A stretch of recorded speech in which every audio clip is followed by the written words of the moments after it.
नमस्कार। Prince education hub Sikar से मैं ओंकार मुंड। आज हम पीसीपी प्रिंस के स्टूडियो में हैं और स्टूडियो में एक बहुत ही गौरवशाली परिवार हमारे साथ बैठा हुआ है। आप हर्षिता ज्ञानचंदानी हैं, ब्यावर अजमेर राजस्थान की रहने वाली हैं और हाल ही में हर्षिता ने नीट 2021 में 680 नंबरों का स्कोर करके इस देश की बेटियों के बीच एक बहुत बड़ा संदेश दिया है। हर्षिता, सबसे पहले तो आपको बहुत बहुत बधाइयाँ। और आपके साथ आपके गौरवशाली नाना जी लालचंद जी बालानी और रुक्मिणी जी बालानी जो आपकी नानी जी हैं, स्टूडियो में मौजूद हैं। मैं आपको भी बहुत बहुत बधाई देना चाहूँगा। किसी भी बच्चे के सेलेक्ट होने पर जितनी खुशी माँ बाप को नहीं होती है, उससे ज़्यादा खुशी दादा दादी या नाना नानी को होती है। आज आप दोहिती के साथ पीसीपी पधारे हैं इसके सिलेक्शन के बाद में, कैसा महसूस कर रहे हैं? खुशी से आंसू नहीं रुकते, बहुत खुशी हो रही है। देखिए, ब्लड भी बढ़ रहा है। ब्लड भी बढ़ रहा है। क्या बात है, सही बात कह रहे हैं, गलत बात नहीं कह रहे। बिल्कुल। देखिए, आप एक व्यापारी आदमी हैं, जयपुर में आपका व्यापार है, काफी लंबे समय से बिजनेस कर रहे हैं। ये साड़ियों और इनका आपका व्यापार है, मैन्युफैक्चरिंग भी आपकी है, अपने आप में बहुत बड़ी बात है। और नानी जी भी भावुक है। देखिए, आप तो इंटरव्यू के शुरुआत में ही भावुक हो गए। दोहिती के डॉक्टर बनने की इतनी बड़ी खुशी। बिल्कुल। अब मेरे 4 दोहतियां हैं जी, इसमें दो तो आपने बिल्कुल अच्छी तरह से इस ऊपर आ गई, मतलब भविष्य बनाने के लिए। बिल्कुल। हर्षिता की बड़ी बहन जो है वंशिका, वो भी इसी साल एनआईटी सूरत गई है पीसीपी के माध्यम से। यानी एक घर की 2 बेटियां एक साथ, तो दोहरी खुशी जिस नाना और नानी के जहन में हो, उनका भाविक होना लाजमी। तीसरी यहाँ पर पढ़ रही है, तीसरी यहाँ पर पढ़ रही है, तीसरी को भी पीसीपी को सपोर्ट कर दिया। तो आप अपनी बात रखें। चौथी को भी उम्मीद है कि आपकी यही भेजा जाएगा। जी, चारों दोस्त तैयार करना जी। जिसमें 2 हो गई है, 2 की जिम्मेदारी भी आपके ऊपर। तो सब तैयार ऊपर वाला करता है, इंसान सिर्फ प्रयास करता है। हमें तो इस बात की खुशी है लालचंद जी कि आपने जिस भरोसे के साथ इस बेटी धन को, दोहिती धन को पीसीपी को सौंपा, हम उस भरोसे पर काम खड़े उतरे। इससे बड़ी बात किसी संस्थान के लिए कुछ हो नहीं सकती। आपकी आंखों से ये जो आंसू निकल रहे हैं, ये हमारे लिए बहुत अनमोल है, क्योंकि जब आपकी तरह से अभिभावकों को हम भावुक होते हुए देखते हैं। सामान्य नहीं होता साहब डॉक्टर बनना, सामान्य नहीं होता एक आईआईटी और एनआईटी से इंजीनियर बनना। और जिस घर में 2 बेटियां, एक मेडिकल में जा रही है, दूसरी एनआईटी में जा रही है, तो अपने आप में बहुत बड़ी बात होती है। खैर, आप थोड़ी सी भावुक हो गए, तो आपकी तरफ मैं दोबारा से लौटूंगा। मैं पहले हर्षिता से बात करना चाहूंगा। आप पीसीपी कैसे पहुंचे? क्या आपने सोशल मीडिया के माध्यम से पीसीपी के बारे में जाना, इलेक्ट्रॉनिक मीडिया या प्रिंट मीडिया के माध्यम से जाना, या माउथ पब्लिसिटी के माध्यम से जाना, या कोई और जरिया रहा पीसीपी तक पहुंचने का? सबसे ज़्यादा विश्वसनीय तो माउथ पब्लिसिटी होती है। जब हम किसी से सुनते हैं कि हम यहाँ देख के आए हैं, बहुत सेफ जगह है, और लड़की होते हैं तो 10 घर वाले 10 बार सोचते हैं कहीं भेजने से पहले। तो उन सर ने कहा था, हमारे कोई केमिस्ट्री के सर थे दीदी के, तो उन्होंने हमको सजेस्ट किया कि आप वहाँ जाओ, काफ़ी सेफ़ है, कोई ऐसे रिस्क है नहीं। और घर में कोई ऐसे पहली बार ही हम बाहर निकल रहे थे तो काफ़ी दिक्कत थी, लेकिन उन सर के भरोसे हम यहाँ आए और काफ़ी विश्वसनीयता है। बिल्कुल हर्षिता बेटा, आपने बहुत गहरी बात कही कि आपकी दीदी वंशिका के केमिस्ट्री के टीचर थे, जिनका आपके ब्यावर में बहुत बड़ा नाम है, बहुत सारे बच्चों को सफलता के मुकाम तक पहुंचाया है। उन्होंने आपको यहाँ तक आने के लिए गाइड किया, और उन्होंने आपको ही नहीं किया, आपकी खुद की बेटी जावित्री भी यहाँ तक आई। और मैं बताना चाहूँगा, विजय जी चौहान उनका नाम है, केमिस्ट्री का बहुत बड़ा नाम ब्यावर में है। आपकी खुद की बेटी को आपने भेजा, जावित्री को 660 नंबर हैं। वंशिका जो हर्षिता की बड़ी बहन है, एनआईटी सूरत उनको मिल चुका है, काउंसलिंग हो चुकी है। हर्षिता के 680 नंबर हैं। और एक चौथी बच्ची थी हर्षिता मेवाड़ा, उसके भी 609 नंबर हैं। एक शहर से एक टीचर के गाइड करने पर, एक मेंटर के गाइड करने पर 5 बच्चे आते हैं और 5 बच्चे सिलेक्शन लेकर के जाते हैं। इससे बड़ा भरोसे का दूसरा प्रमाण साहब कोई हो नहीं सकता। इससे बड़ा किसी की उम्मीदों पर खरा उतरना हो नहीं सकता। तो मैं इस मंच के माध्यम से विजय चौहान सर को सलाम करना चाहूँगा। सर, आपने पीसीपी को परखा, पीसीपी को जांचा, और विजय चौहान सर पीसीपी को कैसे जानने लगे? आप अभी डॉक्टर साहब मुझे बता रहे थे कि केमिस्ट्री का प्रैक्टिकल लेने के लिए प्रिंस एजू हब आए थे, और जहाँ जब यहाँ का माहौल देखा, यहाँ का सिस्टम देखा, जब आदमी प्रैक्टिकल लेने के लिए आता है तो 2-3 दिन के लिए रुकना होता है। जब 2-3 दिन रुक करके यहाँ देखा तो वो हतप्रभ थे कि साहब ये तो किसी मेयो से कम नहीं है, ये तो किसी दून से कम नहीं है, और बिल्कुल अफोर्डेबल फीस में आप इतना काम बच्चों से करवाते हो। उसके बाद वो यहाँ से प्रभावित हुए और वहाँ जाकर के बहुत अच्छे टैलेंटेड बच्चों को आपने भेजा और उनकी अंगुली पकड़ करके जो लोग पीसीपी आए उनमें आज 5 बच्चे मेडिकल में जा रहे हैं, एनआईटी में जा रहे हैं, आईआईटी में जा रहे हैं। एक बच्चा और था यशवीर, जिसका जेईई में सिलेक्शन हुआ है। तो वंशिका सेलेक्ट है, हर्षिता सेलेक्ट है, हर्षिता मेवाड़ा सेलेक्ट है, यशवीर सेलेक्ट है और सर की खुद की बेटी जावित्री 660 नंबर के साथ सेलेक्ट है। अपने आप में बहुत बड़ा अचीवमेंट है एक छोटे से शहर ब्यावर के लिए। तो मैं सर को इस मंच के माध्यम से बहुत बहुत धन्यवाद देना चाहूँगा। और अक्सर मैं कहता हूँ, जो भी शिक्षक साथी सुन रहे हैं, देख रहे हैं, जो भी समाज के अग्रणी लोग सुन रहे देख रहे हैं, हमने एक डायलॉग दिया था कि शिक्षा नगरी सीकर आकर प्रिंस नहीं देखा तो कुछ नहीं देखा।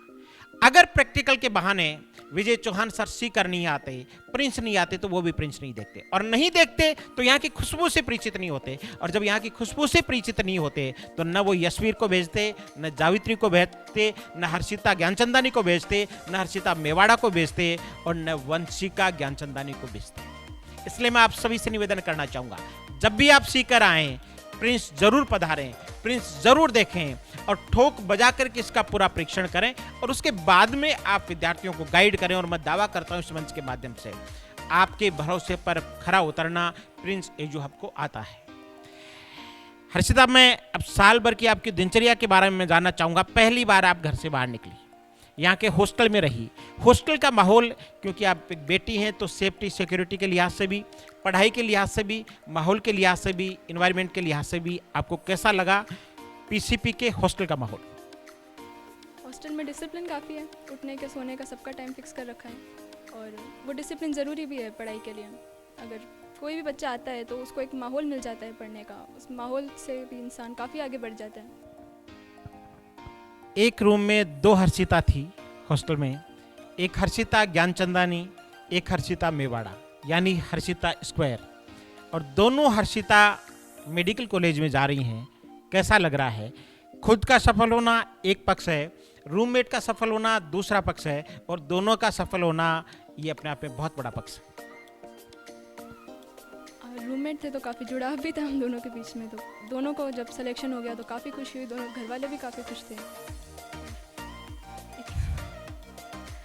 काफ़ी खुशी हो रही थी मेरे को जब उसका सिलेक्शन हो गया, क्योंकि कहीं ना कहीं वो मार्जिन पे थी, तो हम दोनों ही सेलेक्ट हो गए। ब्यावर में भी काफ़ी वो हो गया कि सबके सब एक साथ सेलेक्ट होके आए हैं, इतने सारे बच्चे, और हमारे जैसे शहर के लिए तो बड़ी बात है सर। वहाँ कोई इससे ज़्यादा जाता नहीं है कोचिंग पे, सब नॉर्मली कर लेते हैं बीएससी एमएससी। तो पीसीपी में आपका बहुत अच्छा और भव्य स्वागत हो रहा है। एक शहर को हमने एक साथ एक ही बैच में 5-6 सिलेक्शन दे दिए, तो क्या हम पीसीपी वाले जब ब्यावर आएंगे तो ऐसा ही स्वागत करवाओगे सारे लोग मिलकर के? बिल्कुल कराएंगे। आके देखें Beawar. Very good, proud of you. तो हर्षिता, साल भर में आपकी कोचिंग हॉस्टल की बात होगी, कोचिंग की बात करते हैं। आपका कोचिंग का शेड्यूल से लेकर के, टेस्ट से लेकर के, माहौल से लेकर के, आपके मोटिवेशन लिस्ट से लेकर के, किस तरह का माहौल आपको पीसीपी में मिला?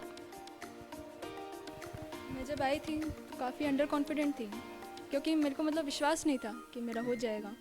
मेरी मम्मी को था कि नहीं तू कर, कुछ अपने पैरों पे खड़ी हो जा, और कुछ नहीं चाहिए, नहीं भी हुआ तो कोई दिक्कत नहीं है, अपने कोई प्रेशर नहीं था मेरे को शुरू से ही फैमिली की तरफ से। यहाँ पे आई, पहले दिन ही क्लास ली, टीचर्स बहुत ज़्यादा अच्छे हैं यहाँ पे, बहुत ज़्यादा अच्छे हैं, इंसान को फील करा देते हैं कि आप कर सकते हो, आप कुछ भी कर सकते हो, जब आप ठान लो तो कुछ भी कर सकते हो। और 720 का ही कहते थे, शुरू से ही कहते थे कि अब इतिहास रचना है, 720 लेके आना तुम लोग, हम लगे हुए हैं तुम्हारे साथ, आखिर तक लगे रहेंगे। और लगे भी सर, लास्ट तक टेस्ट लिए हमसे, लास्ट तक हमारे पे ध्यान दिया, लास्ट तक अवार्ड सेरेमनीज हुई है।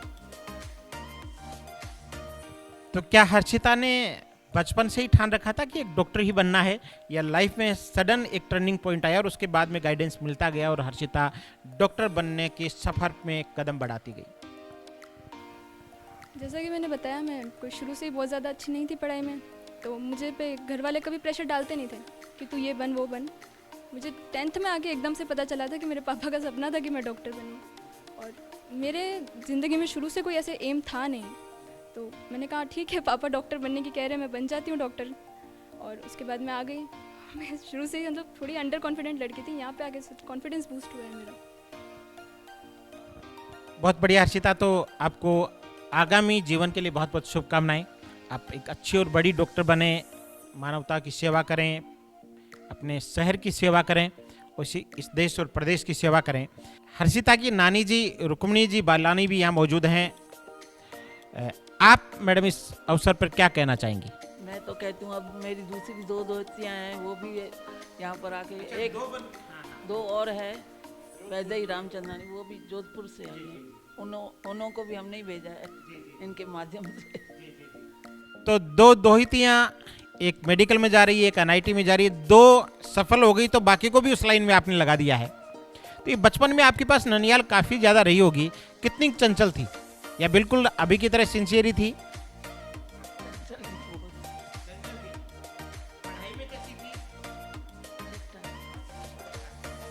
तो लालचंद जी, बहुत सारे गार्जियन स्पेशली बेटियों को लेकर के थोड़े से घर से बाहर निकालने में इनसिक्योर फील करते हैं। बच्ची है, कैसा माहौल रहेगा, किस रूप में रहेगा, कैसी सेफ्टी सिक्योरिटी रहेगी, बहुत सारी चीज़ें होती है, पढ़ाई उसका एक दूसरा पक्ष है। तो आपने पीसीपी का माहौल देखा है, आप इस बारे में क्या कहना चाहेंगे? बारे में हमारा तो भय ही निकल गया। जो हम सोचते थे ना, भाई अकेली लड़की कहाँ भेजेंगे, क्या करेंगे, जब हमने पीसीपी का हमने माहौल देखा तो हम ये सब भूल गए कि यहाँ इतनी अच्छी व्यवस्था है कि ऐसी बातें सोचना ही बेकार है कि लड़की घर से बाहर नहीं जाए। अब जब बच्चे को अधिकार खोसेंगे वो बात अच्छी नहीं है। बच्चों को अधिकार दो, जो इनको बनना है बनने दो, जिसमें रुचि हो वो करने दो। यही हमारा उद्देश्य रहा है। और आगे भी जो दो दोस्तियाँ हैं उसमें से एक तो आपके यहाँ एडमिट हो गई हैं, एक शायद इसी साल में आ जाएगी, 22 में आपके पास, उसको भी भेजेंगे। तो लालचंद जी, आप एक व्यापारी आदमी हैं और व्यापारी आदमी पूरी गणित लगाता है, प्लस माइनस जोड़, बाकी क्या खोया क्या पाया, पूरी बैलेंस शीट चेक करता है। तो पीसीपी को लेकर के आपकी बैलेंस शीट क्या कह रही है? बच्चों से बड़ी प्रॉपर्टी मेरे पास कोई नहीं। जो भी होता है उनके लिए होता है, जो कमाया जाता है उनके लिए कमाया जाता है, जो खर्च भी होता है तो उनके पीछे होता है। इस बारे में सोचना बेकार है। देने वाला ऊपर वाला है, छप्पर फाड़ के देता है। पीसीपी का बही खाता भी आपने मिलाया होगा कि पीसीपी में बच्चों को भेजना कितना फायदेमंद रहा, कितना कम फायदेमंद रहा, उस बारे में मैं पीसीपी के बही खाते की बात कर रहा हूँ। बिल्कुल, हर्षिता के पिताजी कमलेश जी बिल्कुल एक छोटा सा यूँ ट्रेवलिंग एजेंसी कह सकते हैं, बसों का काम करते हैं, और एक सामान्य से परिवार से निकल करके बेटी हर्षिता बहुत अच्छे स्कोर 680 नंबरों के साथ बहुत अच्छे देश के प्रतिष्ठित मेडिकल कॉलेज में जा रही है। बड़ी बहन वंशिका एनआईटी में जा रही है, और आपके शहर से आए हुए 5 अन्य बच्चे भी विभिन्न मेडिकल कॉलेजेज और आईआईटी में जा रहे हैं। एक सही गाइडेंस के दम पर, एक सही मेंटरशिप के दम पर, एक सही मार्गदर्शन के दम पर मैं इस मंच के माध्यम से फिर से बधाई देना चाहूँगा विजय जी चौहान साहब को। आपकी खुद की बेटी जावित्री सेलेक्ट हुई 660 नंबर के साथ, और 1 साल में इतना बड़ा अचीवमेंट अपने आप में बहुत बड़ी बात होती है। आप सबका बहुत बहुत शुक्रिया।